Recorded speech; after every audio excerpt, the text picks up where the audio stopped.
Okay, so before I get to the main point of this video, I just want to say something about a friend of mine. He's got a channel, and I'd like to draw your attention to that. His name is Richie Lennox Petra. Apologies, Richie, if I'm pronouncing that wrong. Anyway, he's a friend of mine, and he's very interested in music. He's very interested in, it's clearly a passion of his. So please, if you find time, check out his channel. I'm going to put a link under this video. So please, if you find time, check that out. It's clearly something he's passionate about, and I think he's got a lot of potential.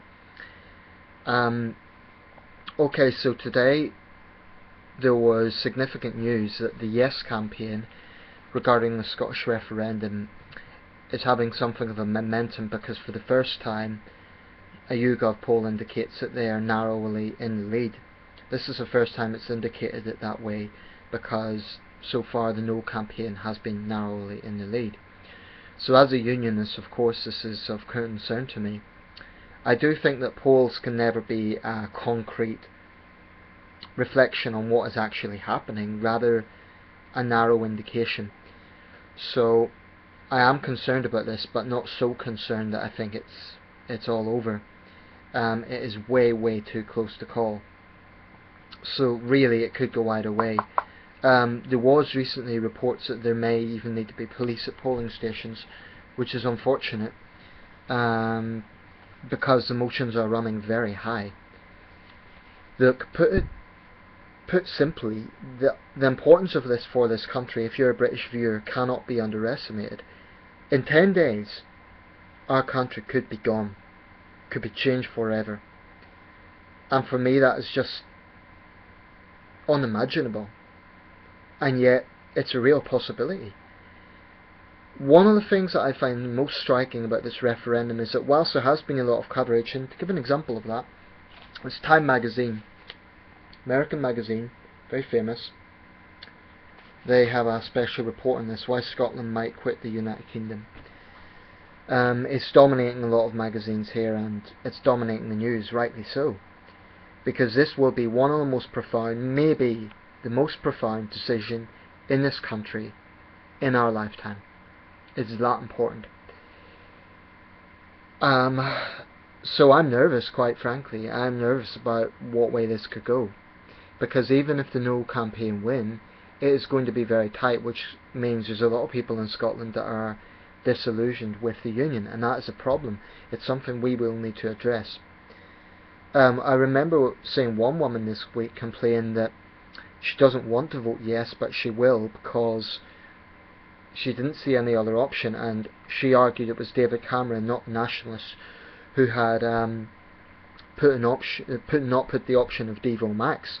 Now, in retrospect, maybe the Unionist side should have given that as an option, because I believe there's many Scots who don't want full independence, but they want further devolved powers. So there should have been that option for Devo Max, which would mean even further devolution, but stopping short of full independence. That would seem like a good proposal. Now, unfortunately, what George Osborne has proposed tonight, I hate to say this, but the Nationalists are going to jump on board and say, oh, that's just desperation, trying to get votes at the last minute. And unfortunately, it does look like that. Now, I am 100% a committed unionist. I have been from the very start.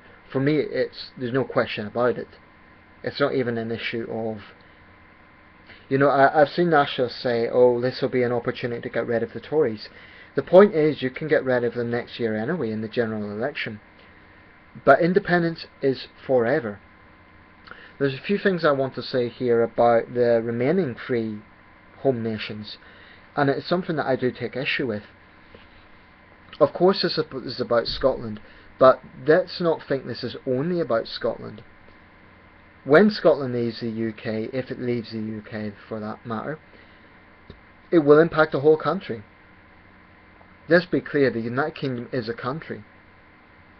It's not some big loose confederation, it is a country, and recognised so by the United Nations.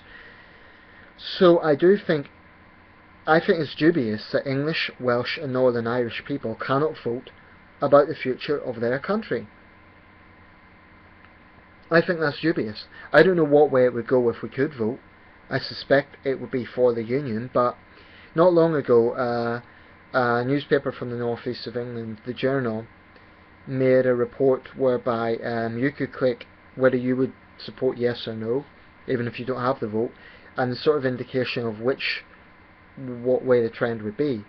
And that report showed that a vast majority of people in the northeast of England went for the yes side, for Scottish independence. Now that is inconsistent with a poll that was earlier done by the newspaper that showed that the majority of English want Scotland to stay in the Union, but with some things changed. I think there is an overwhelming sense in England that the UK does mean something, and that they don't want Scotland to leave. However, I think a lot of English people rightly feel a little bit aggrieved that the situation isn't balanced. In fact, as a non-Scottish Briton, I can see where they're coming from, because Scottish people have three forms of representation. Scottish, members of the Scottish Parliament, members of the European Parliament, and members of Parliament for Westminster. English people have MEPs and MPs. There's no actual English Parliament, and actually that would be something that would need to be seriously considered. England is the only home nation that doesn't have its own representation as England. I mean, Northern Ireland has the Northern Ireland Assembly, Wales has the Welsh Assembly, and Scotland has the Scottish Parliament. So England is the only home nation that actually doesn't have its own representation. And some people in England do feel aggrieved that Scottish MPs can vote on English issues, but English MPs can't vote on Scottish issues. So the claims of victimhood north of the border is a bit phony, in my opinion. Hopefully there will be no national border there, international border I should say, because the nationalists say, oh, don't worry, that's not going to happen. But a lot of experts on this say that it is inevitable that there will be international border checks at places like the north of Northumberland, Gretna Green, Peebles and so on. And people like me will have to show our passport. Now, for our international friends, this is also going to cause problems, because if they want to go to Scotland, they'll have to apply for a separate visa. The sheer number of questions about this is endless.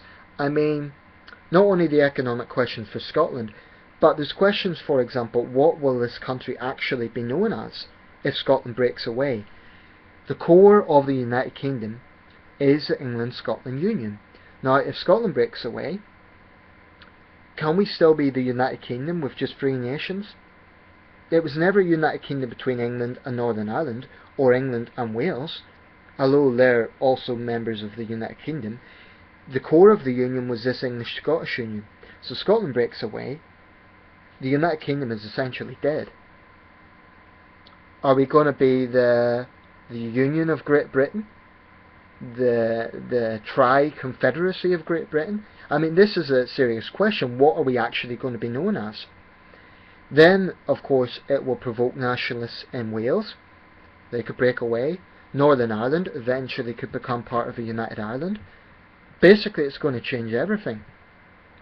There is questions about the nuclear issue, which is currently based at Faslane in Scotland.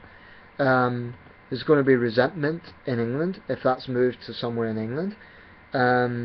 But let's not forget it's a major employer. Whatever you think of the moral issues about it, and let's bear in mind, British weapons of mass destruction have never been used in an act of war. Now, I do understand it's a controversial subject, and I respect the people who believe it should be abolished on moral grounds. I do respect that.